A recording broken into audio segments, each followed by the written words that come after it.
Hello everyone, my name is Marla, and today I'll be doing the stembridge workshop, which is an introduction to machine learning. So I thought this would be a very fascinating workshop to have, especially because there's a lot of talk about AI and about machine learning nowadays, and so I wanted to give everyone in this workshop a sort of introductory idea as to what it is. So I'm going to go ahead and get started.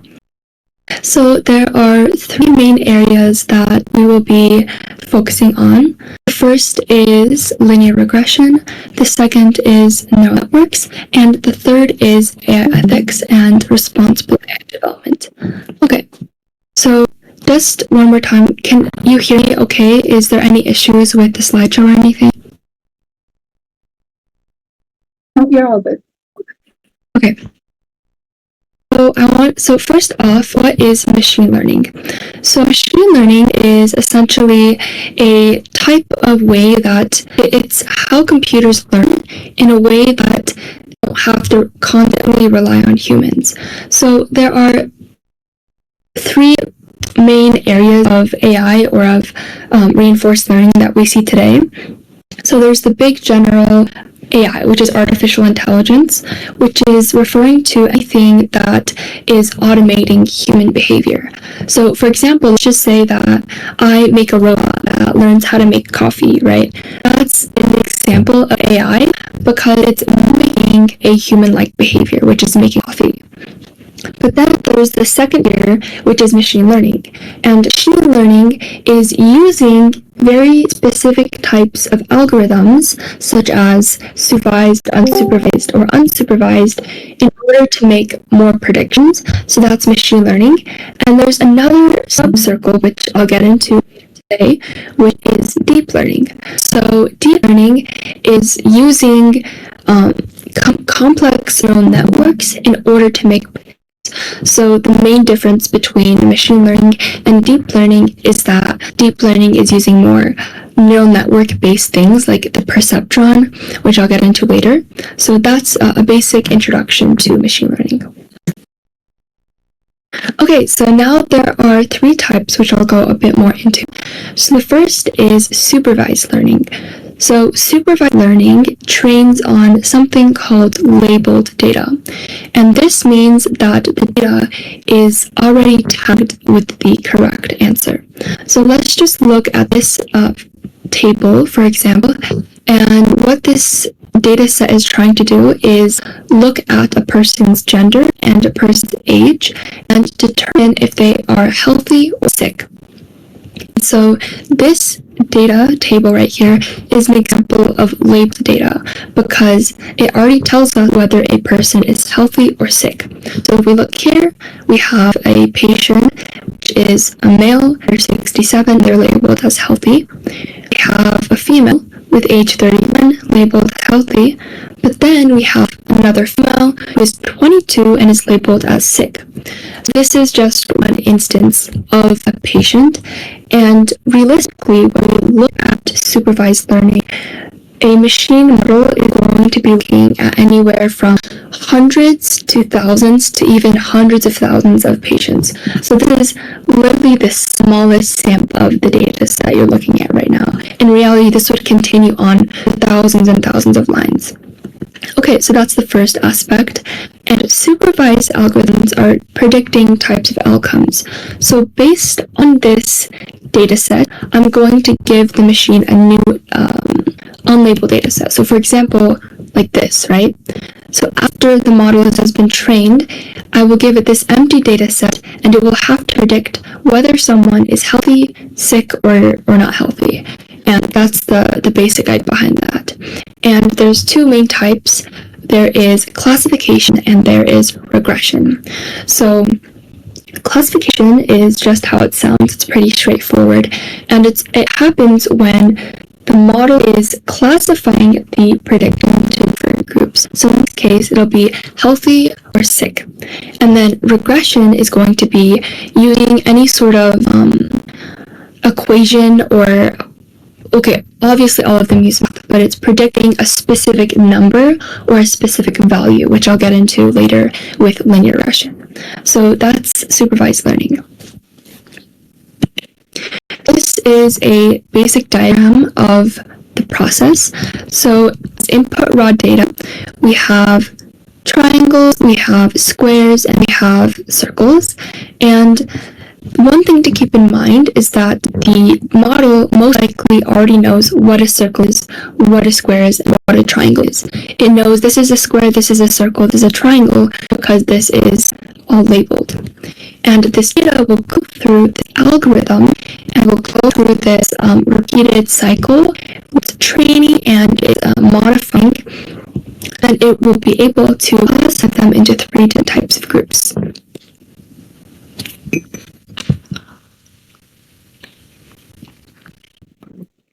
Okay, so next is unsupervised learning.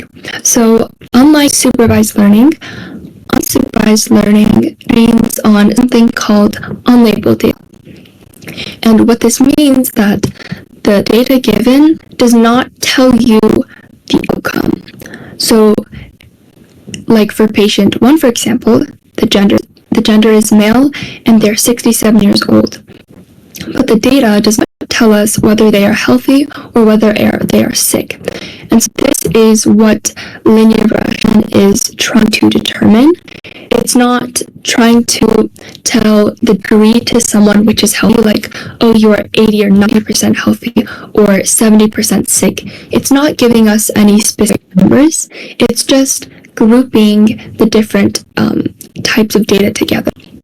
So if I were like an unsupervised model looking at this data, I could just say, okay, well, these people are both females and they are less than 10 years apart, so these two are most likely going to have the same diagnosis, either both sick or both healthy, and the male one is likely going to be different from that.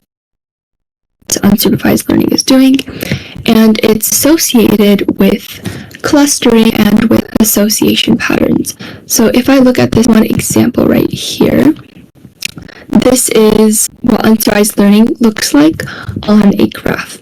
So we have our independent and dependent variables, variable 1 and variable 2, and then we have a series of different dots, and this represents the data. And what unsupervised learning is doing is it's looking for common patterns or similarities between each one of these points. And so through the model, it was able to determine that these ones were all blue, these ones are red, yellow, etc., etc. So this is what unsupervised learning is. And just to finish off the slideshow, users do not need to supervise the model. They do not need to be inputting every single piece of data very specifically. AI scientists, they can kind of just chuck in any unprocessed data and it work out.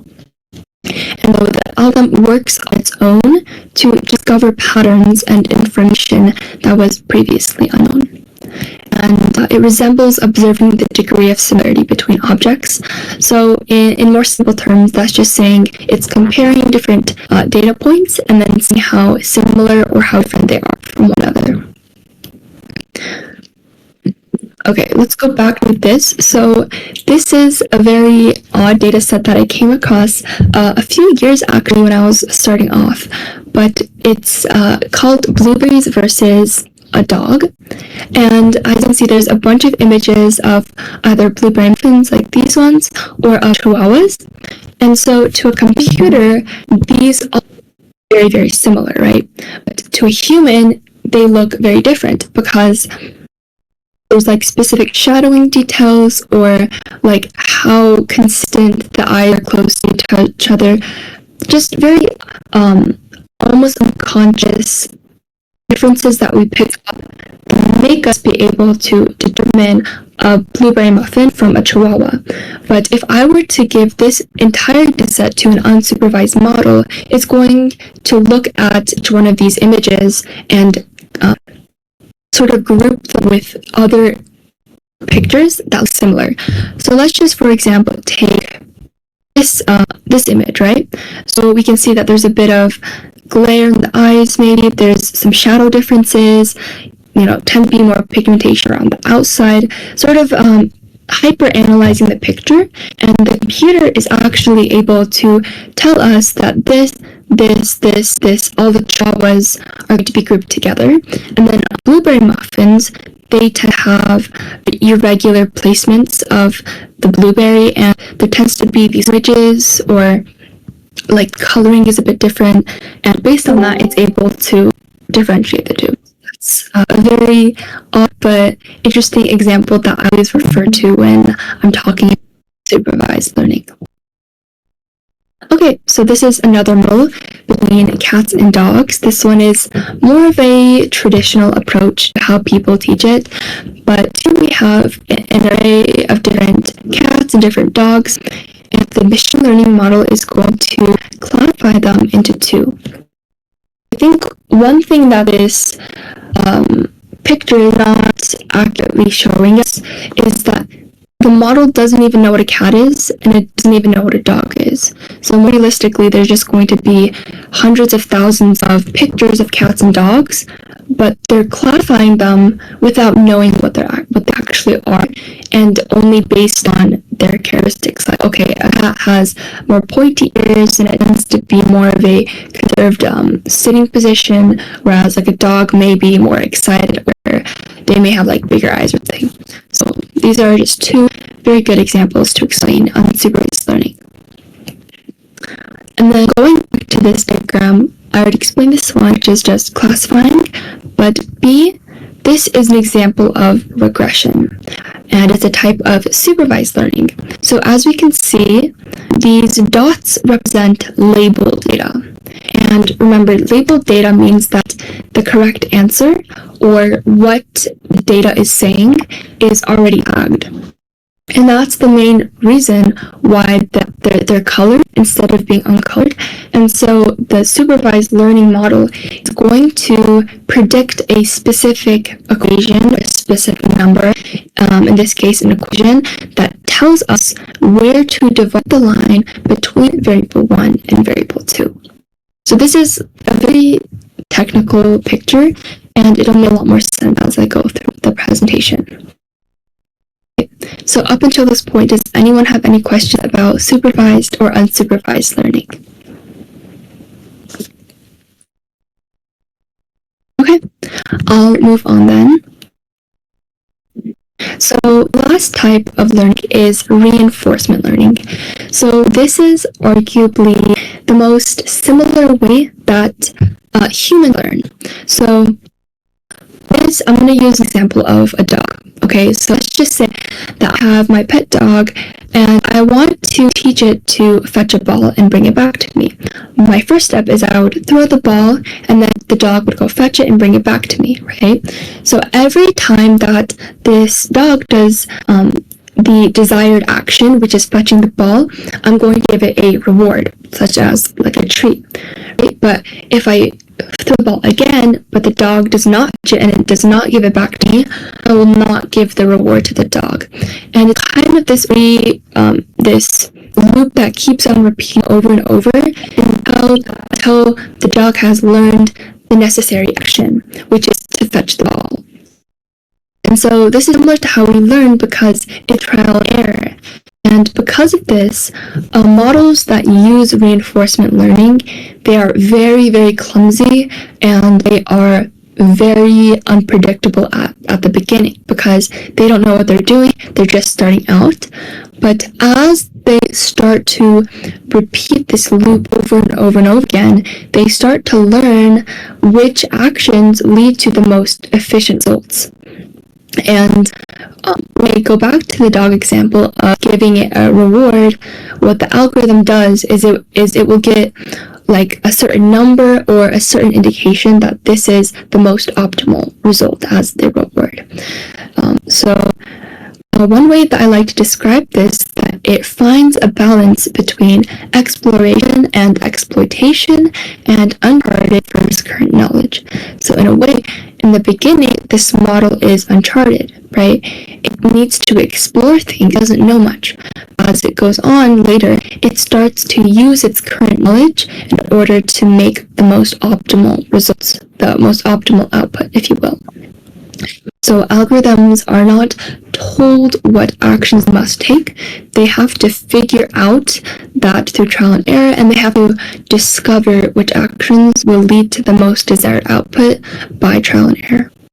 Okay, so that is reinforcement, and then this is a very simple diagram illustrating that. Okay, so next up, I want to define a few words that are very commonly used in machine learning, which are features, labels, and models. And as just a side note, when I started to learn machine learning and deep learning, I had no idea what the features, labels, and models were, and I was so confused whenever I would go on to any courses or any lectures because they would constantly use these terms. So I want to just clear it up and make it easy for you guys so that you can learn a lot more better and not go through the pain of like learning on your own with all the jargon online. Okay, so starting off with features. So these are inputs. So inputs are known as features, and oftentimes an input is represented as X. And I think one very easy way to visualize this is with a simple slope-intercept equation, right? Y equals mx plus b. X is the input. So a label is the output or prediction. So in the slope-intercept form, y equals mx plus b, y would be the output, right? Based on what I put in for x, I get something for y.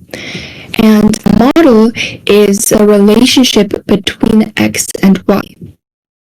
And it's basically representing what the machine has learned based on what's inputted and what is outputted.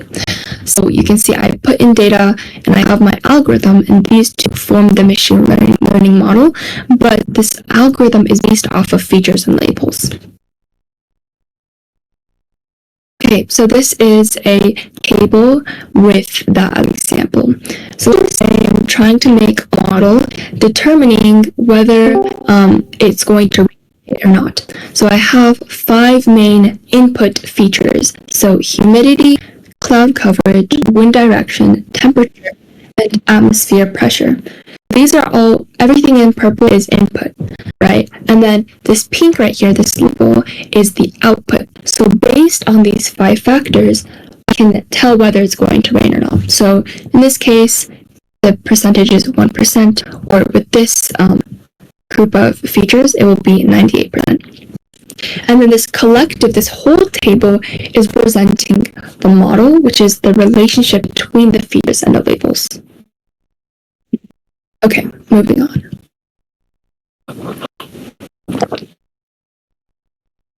Okay, so now that we have a basic idea of features, labels, and models, and the types of supervised learning, I'm going to go into the steps of machine learning. So the first thing is data collection. So oftentimes when we take data for a model, it's going to be very, very messy. We'll go back to this example. Sometimes there's going to be missing stuff, right? Humidity, this might be blank. This set wind direction may be blank. There's just a lot of errors that we need to account for. And so first we need to collect our data, obviously. Then we need to prepare the data. So this can be cleaning it up and pre-processing it so that everything is consistent. Next, we have to choose a machine learning model. So there are many different types, right? There's regression, classification, there's decision trees, clustering, and even we could do neural networks as well. So you choose your type of machine learning model, and then you have to train and evaluate it.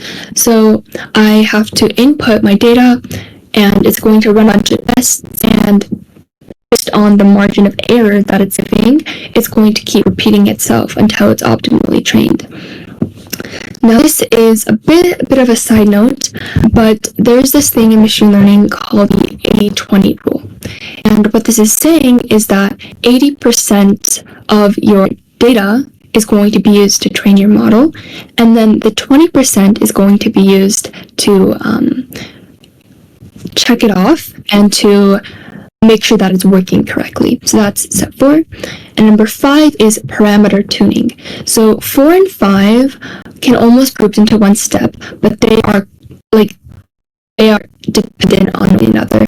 The model trains and evaluates. It takes output, the machine learning output, and then the actual output, the real answer. It calculates the margin of error, and then fine-tunes the features and the types of variables and numbers in the actual model in order to make this more optimal. And then the last step is prediction. So prediction is going to look different for every single type of model. So again, in supervised learning, it means giving a specific number or statistic outputting something. In unsupervised learning, that may look like just giving a bunch of groups of images that are similar. And same thing for reinforcement learning. It's going to give the most optimal result. Okay, so I basically just broke down the steps, but I'll go over it briefly one more time.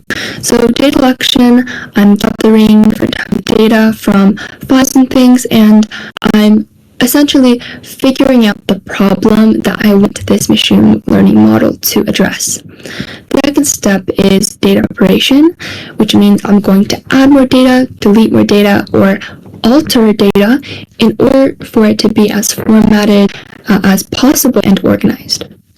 The third step is to choose a model. So again, different models address different problems, and I need to choose a model based on what I need. So based on the output I want, how big I want the data to be, how much computation time the computer is going to take, etc., etc.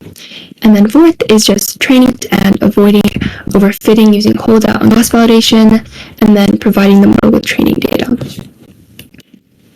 Okay, and the last two are just parameter tuning. So in order to get the best output possible, I have to fine-tune the parameters like perhaps hundreds or even thousands of times in order to minimize the error as close to the actual value as possible. And then lastly, to just make a prediction. And this is main goals of machine learning, which is prediction and inference, essentially understanding the relationships between input features and the output target. Okay. So next I'll go into linear regression. This is the simplest form of machine learning, and it's essentially just a equals mx plus b slope-intercept form situation.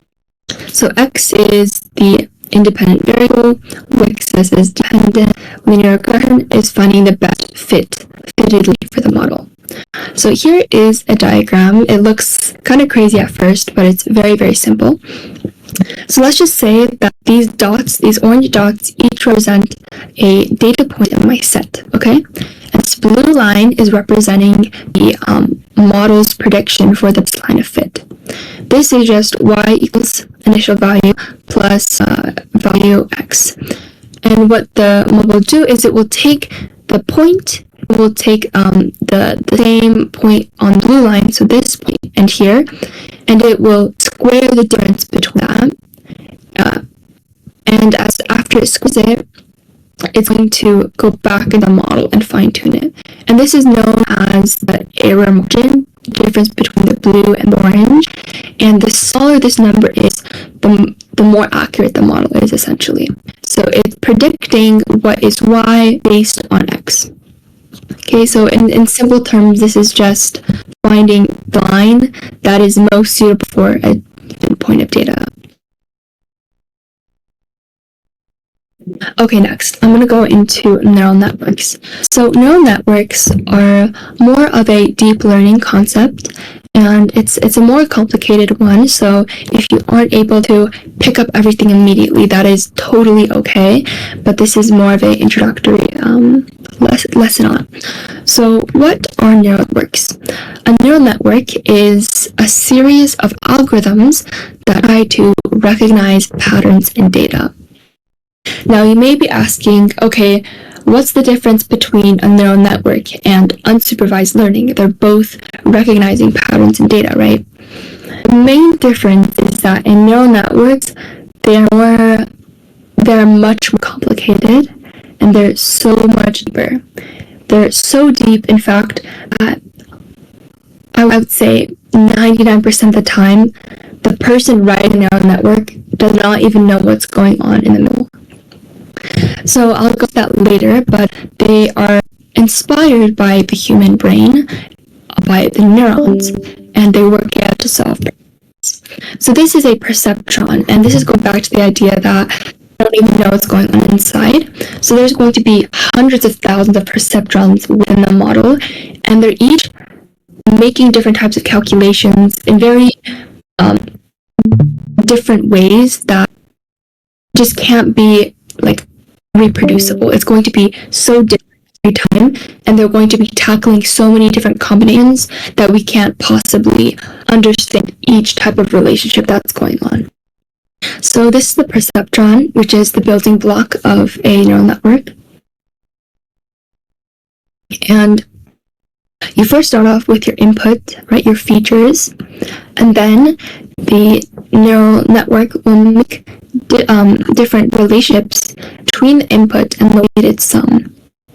So when I have an input feature, I put a weight on it. So how important or how likely something is to be. So going back to the muffin versus the blueberry example, if there's an image that has like a very clear indication that it's a muffin, the weight is going to be much larger on that input feature, and it's going to calculate that and create weighted sums, which will then add up all together to create the final weighted sum, which will then be our output. And then there's like hundreds of perceptrons just all stacked upon each other.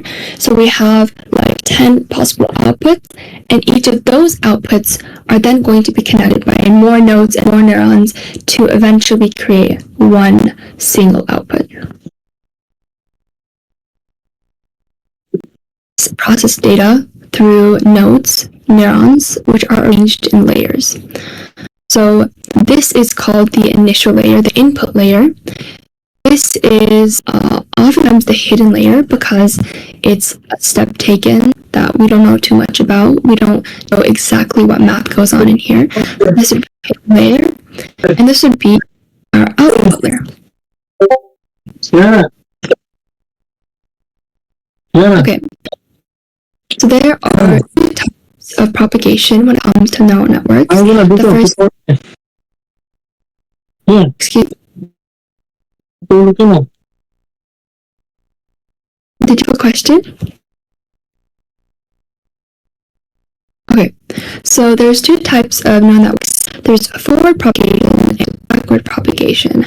So forward propagation is just starting with a problem and moving forward to the result, and backward propagation is just moving backwards, like from the result to the initial inputs.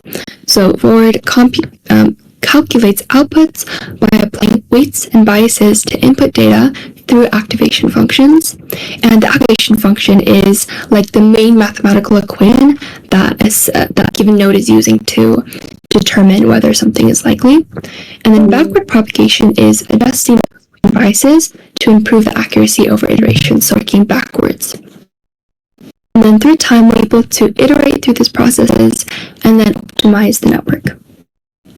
Okay, so the last segment that I wanted to go in today is AI ethics, which the biggest one that we have today is self-driving cars.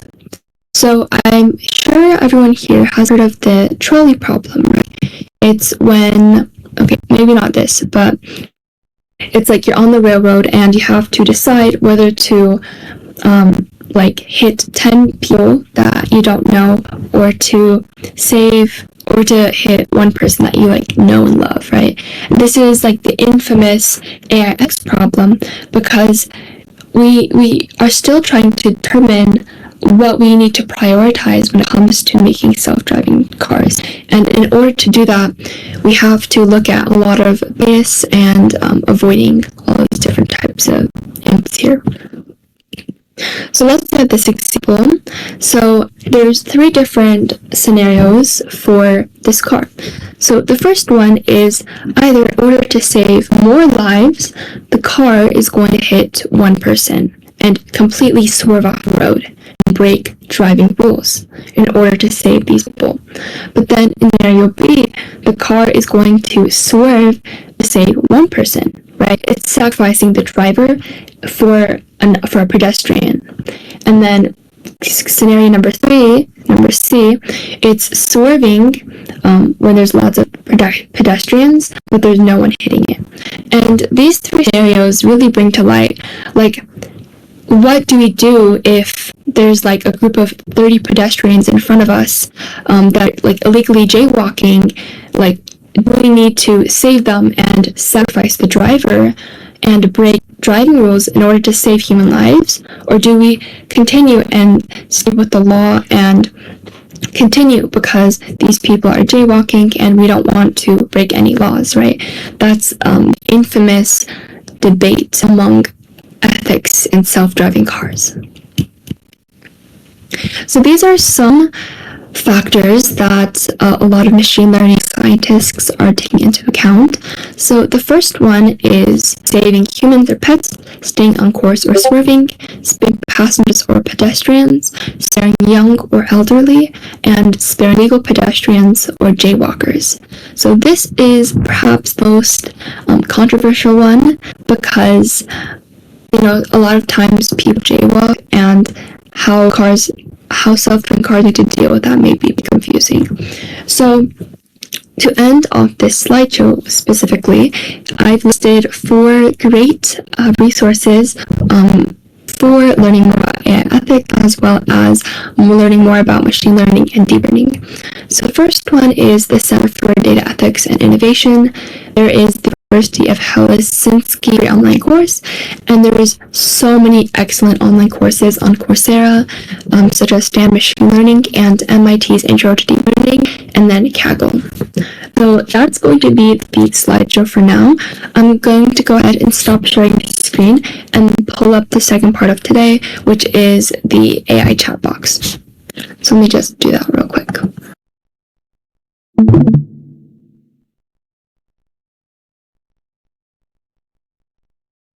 Okay, so for just while I'm pulling that up, the second part, I'm going to be not building from scratch because we don't have enough time, but showing a machine learning model and going through the process of how it was built.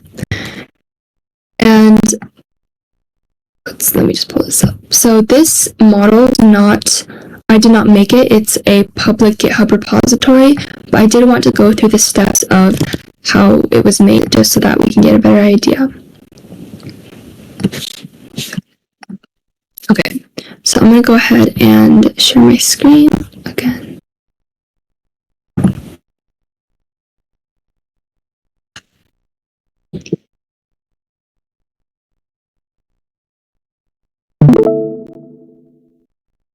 Okay, so first off, when we look at, I'm going to pull this up. So API. So a lot of machine learning models are going to be based off of APIs. Specifically, one that I used a lot is OpenAI. So they have an API which allows you to use ChatGPT from your code. And so if you're interested, you can go ahead and pull up this OpenAI website right here, and you're able to go into a playground where you can make your own chat, like assistants, text-to-speech, where you can literally make your own bot with your instructions, and then run a bunch of things based on different temperatures, the top P, and different functions, and there's so many things you can play with. But for this example, what I've done is I've went ahead to API keys, and I've generated a new one. So it's not a good idea to share your API key, obviously, so I won't be able to open these, but if you make a new one and then you go into the GitHub repo, which I'll set out in a few minutes, you'll be able to make this chatbot. So this is an example of what the actual chatbot looks like. So it's a ChatGPT mockup. So if I say, what is a hackathon? And I submit it, it's able to give me an output. And the way that this is happening is I'm going to go through this code and explain each one of the steps. Okay, so starting off, the only file that really matters here is this EmpowHER. It's where all of the configuration files and all of the run files are happening. So first up is this next folder. So this folder is automatically created by by JavaScript when you make this GitHub repository, and it contains all of the files that you need to run your pages. So there's 4 different types of files: cache, server, static, and types. So the cache folder is simply retrieving cached files. And a cached file it's a type of temporary storage which retrieves recently used files.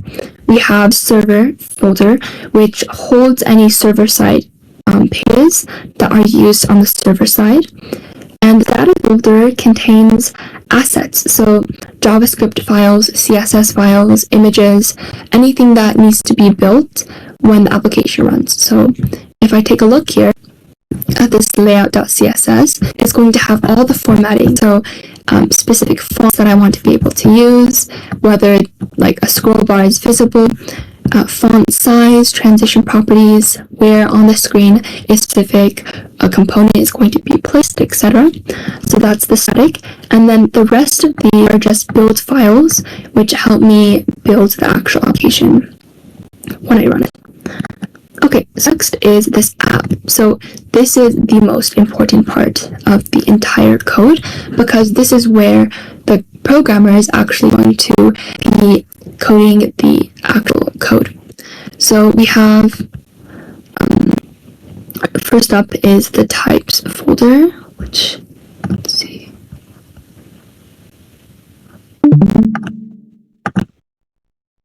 Okay.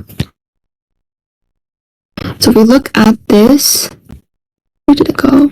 Yeah, so the app folder, again, this is the main folder for our app, and it has all the pages and the components. And then there is this API, and this contains the code for the API routes, and it essentially connects the backend to the front end. So it's connecting your ChatGPT OpenAI key with your front end, and it's like an endpoint for your server-side interaction. And the next is this node modules folder, and this is all the libraries and the packages you use, just typical standard. And then this end.example, this is where you put your API key in. So you have to put your API key right here, and once you put it in, the entire application is going to be referencing this variable whenever it needs to access the API key. And then we have this, where is it? This get.ignore. So this is just listing all the files that GitHub needs, or it should ignore. It's pretty straightforward. And then when we go into these like next files, so these bottom files right here, they're basically just providing any types definitions, helping TypeScript to run correctly. They're making, like, they're setting up configurations. They're locking different versions of project dependencies so that you're able to use them, and like just lots of configuration and setup in general. So this is how this is working, which is connecting the API with the front end with the CSS that we saw right here, which was right here, and it's connecting all of these medias and webpacks and images together with that backend, which is provided by OpenAI. Okay, so that was the chatbot development. We didn't have enough time to go through the Kaggle, which, let me pull that up right now. Let me just... Okay.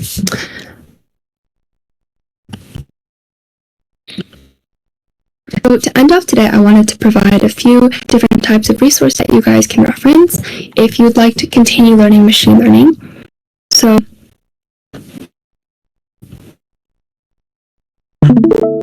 the first one is Coursera. So there is this is an infamous course like in machine learning, in the machine learning community. There's also a few from IBM. There are ones from Stanford and MIT, which I highly recommend. However, they may be a little bit high level, so the introductory ones are also. And then there is Kaggle, which is my favorite place to learn machine learning. So there's hundreds of thousands of different data sets that you can access.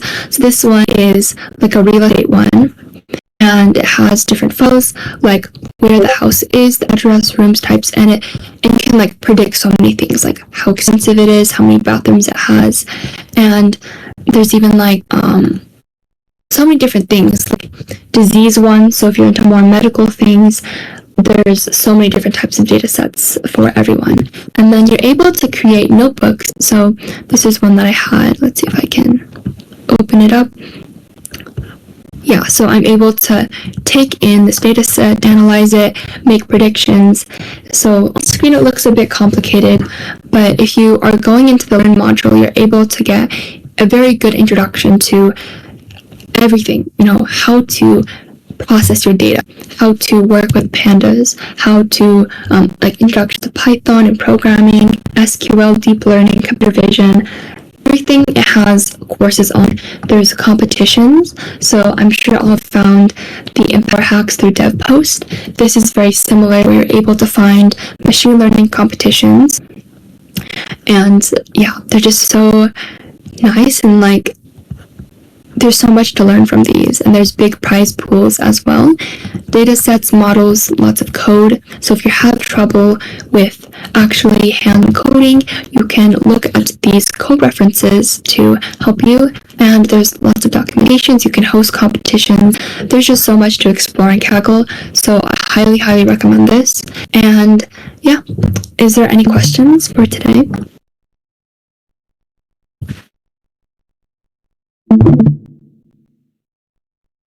Okay, so with that, that'll be the end of today's workshop. I hope everyone learned something really valuable from today. So whether that be just the introductory basics of machine learning, but yeah, I'm going to go ahead and list the GitHub repository that I referenced my code from, as well as all of the Kaggle data sets and all of the courses that I recommend. So thank you everyone for coming, and if you have any questions, feel free to DM me. Bye.